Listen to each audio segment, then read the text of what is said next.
What are you looking for in a car for the challenge? Something different. Different. Okay. I don't want to go with the Yaris. No one wants a Yaris. What do you want? This sounds pretty good. Do you like a micro? Yeah. Yeah, but you think that's What do you like boring. about a micro? You can take them up a mountain and survive. Because I've done it. How many mountains are we going up? We're going for Wales. Wales. I'm going to Scotland. So, you know, mountainous. So what other cars do you want? German car probably, alright? Pretty good, solid cars. Maybe a Lupo. A Lupo, yeah, or a Fox. Fox. I do think though that we should seriously consider a smart car. I just think they're built for the job. Two-seater, quite high up. Very high up. In the windy mountains, that would be great. Automatic gearbox, you know, for when we're cruising along. Yeah. I think they're priced fairly high. We'll have a look. Yes. But it'll be worth having a look. So that's the plan then. That is the plan. Smart cars, micro, Fox or Lupo. Yeah. That's a good solid plan. I think it'll be fun. I think it might go wrong with a car of that price point. But if it doesn't, I think it's a good endorsement for the vehicle when you come to sell it. That's it. So I'm heading off to Oxfordshire to have a look at another car. This one's been found by Joe. It was advertised on Facebook Marketplace. I've had a good chat with the current owner over Messenger. He basically bought this car for his daughter, who's just learnt to drive, but she's not keen. It's got 4 new tyres, it's had a new battery, new starter motor. It recently went for an MOT, so I'm going to go off and have a look. Unfortunately, Joe can't come with me. He's away in Manchester this weekend, so I've enlisted the help of my cousin to go over and have a look with me, and hopefully I'll update you to say that I purchased it and it's back in mine and we can have a look at it. So I'm back in Bristol and yes, I bought the car. This is a 2001 Smart ForTwo Pulse edition. It has some age-related wear and tear, but generally in quite a good condition. There is one problem with the front windscreen rubber, but as it stands, it's not letting in any water or moisture or anything at all, so we'll probably be fine for the challenge. It has a 3-cylinder 600cc turbo engine with 6 gears, which nips along quite well. It had no issues coming back from Oxfordshire. The suspension is pretty damn hard though, so you do feel every single bump in the road. But yeah, it's a really clean car and I'm quite happy with it. So inside is pretty basic. It's very roomy, more roomy than you'd expect. I shouldn't be surprised, having driven Minis for years. They also feel a lot more roomy than you would expect. But yeah, I am surprised. It's obviously quite a tall, small car. So you've got quite a lot of headroom, which is quite handy because Joe's 6 foot something. So he needs a bit more headroom than maybe I do. I'm a bit more average height. But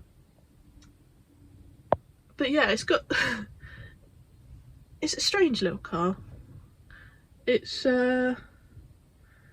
very basic really. A lot of basic features. It's got a tape deck.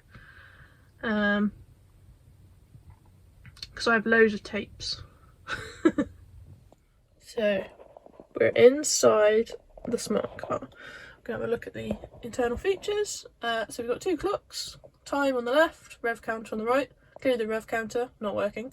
We've got obviously the hazard button and central locking, rear windscreen, heater, air conditioning, and what I'm most excited about this car, heated seats.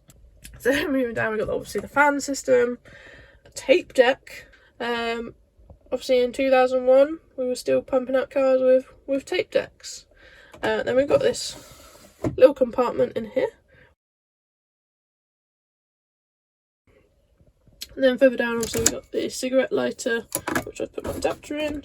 Got this little light, and obviously the button for the fog lights. Further down we have ashtray. I don't smoke, so that's no use to me. And then we've got this compartment, which isn't, I don't really know. And then a little storage place for the cigarette lighter. So here's the gear stick. So it's automatic, but you've also got this button on the side which you can take out of automatic gearing, which would be handy for the hills, I think. And the weirdest thing for me is where the ignition key goes. So here we get speedo, fuel gauge, temperature gauge, mileage, and in this box it shows you what gear you're in, basically. This car, even though it's 600cc with turbo, it has 6 gears, which I was quite surprised about. We've also got electric windows, this lovely saggy little pocket on both sides, but a huge amount of space. Leg room is at a maximum. There's no dash box. We've got little pockets. There's one there, and then I've got one here and one here. On the top we do have quite a lot of space, which is where the speakers are. I tried the radio, I turned it off quickly, it was shocking. This is well cool.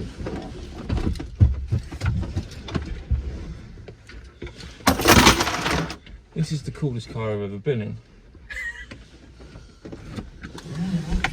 You haven't been in many cars.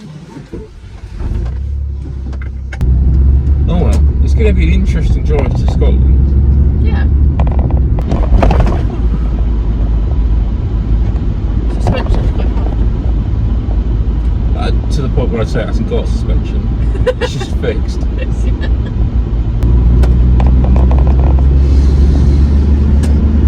That is a really useful sunroof. It's really good, that, isn't it? I mean, it's quite nice. I do feel like that if you have an accident in it, you're not going to survive it. Yes. I mean, it's just like a cardboard box.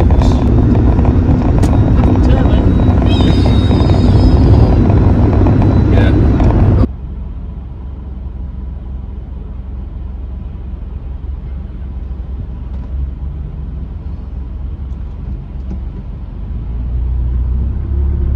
At least we're not going to get cold bums. I think it's 6 up.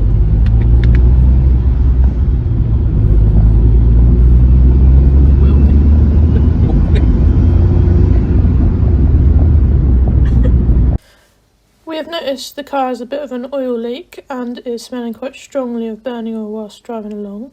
So I'm going to have an investigation to see where the problem stems from. The engine is located in the back of the car underneath the boot space. It's very straightforward to access. Just flip up the back carpet and use a flathead screwdriver to undo the bolt and remove the engine cover panel. From looking at the underside of the cover panel, the oil was concentrated more on the left side, so rather than on the engine itself, it looks to be coming from the area of the intercooler. And here's the problem. The lower intercooler hose has become detached, so I need to clean it up and reattach it.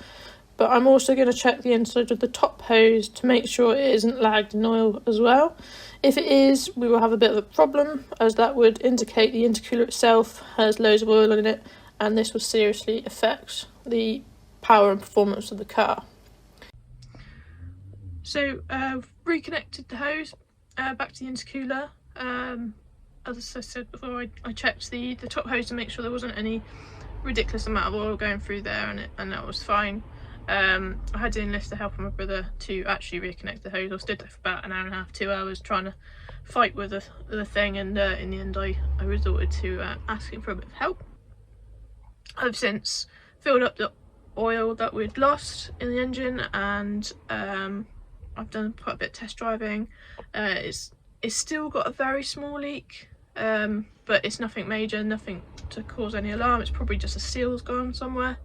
I've been keeping an eye on the dipstick and making sure that it's at a safe level, and it hasn't gone massively down from filling it up. So yeah, I think we fixed the problem, which is great. You know, easy fix. A bit annoying to happen, but that's the way of the world with cars, really. So yeah, all ready now to do the challenge.